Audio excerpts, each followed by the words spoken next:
बात करते हैं आप लाहौर में जाकर के आप इसकी बात करिए।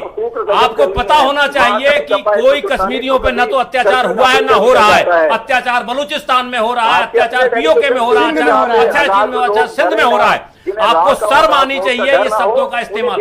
हमारे देश में केवल जम्मू कश्मीर ऐसी जगह है जहां पर भारत सरकार 1 रुपए किलो चावल देती है, 2 रुपए किलो चीनी देते हैं। हमारे यहाँ सबसे ज्यादा लिटरेसी रेट जम्मू कश्मीर का है, सबसे ज्यादा भुखमरी वहां की कम है, सबसे पढ़े लिखे नौजवान वहां पर हैं। क्या बात करते हैं आप इस तरह की? कौन सी भाषा का इस्तेमाल करते हैं?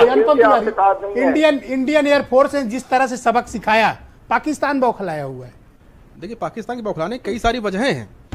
कहीं सुना है कि कोई मिलिट्री चीफ बिजनेसमैन इंडस्ट्री ये तो हम इंडिया में बैठ करके हम लोगों के लिए तो आउट ऑफ द बॉक्स बातें हैं। इनको हम लोग सोच भी नहीं सकते। मिलिट्री काम मिलिट्री का है और सिविलियन सब काम सिविलियन सरकार देखती है। बिजनेसमैनों को लेना था।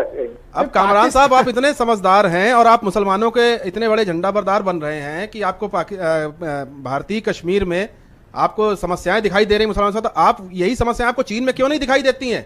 आप उइगुर मुसलमानों के साथ जो जुल्म हो रहा है उनके बारे में कितनी बार कहा है पाकिस्तान ने? शायद मेरे आर्टिकल्स नहीं पढ़े, मैं तो आवाज उठाता हूँ। मैं तो समझता हूँ कि वहाँ मेरा आपसे कोई पर्सनल दिया गया, तबाह कर दिया गया, मस्जिदें गिरा दी, सांस नहीं निकलती वहाँ पे, आवाज नहीं निकलती इनकी। आप उनके क्योंकि उनके पैसे पे पल रहे हैं। कामरान साहब, मैं व्यक्तिगत आप पे नहीं बोल रहा हूँ। भिखारी है, पूरे पाकिस्तान की मेंटालिटी है आज की। न सिर्फ मुसलमान बल्कि सिख बरादरी, ईसाई बरादरी, बाकी लोग भी वहाँ पे। रंजू जी, आप क्या मानते हैं, दुनिया के किसी मुल्क में ऐसा उदाहरण होगा कि कोई मिलिट्री लीडरशिप वहाँ पर बिजनेसमैन इंडस्ट्रियलिस्ट के साथ मिले? और पाकिस्तान की मीडिया में आपने खुद रिपोर्ट पढ़ी होगी। नहीं, वो पाकिस्तान की मीडिया। मुझे बहुत हैरानी है, कामरान साहब बहुत संजीदा पत्रकार हैं, बहुत सीनियर पत्रकार हैं, और आप ऐसी बात मत कीजिए कि जिसमें ये आप ये कहें कि आपके सेना के लोग जो है वहां के बिजनेस के प्रतिनिधि से मिल रहे हैं, उसमें कुछ भी नाजायज नहीं था, वो जायज था।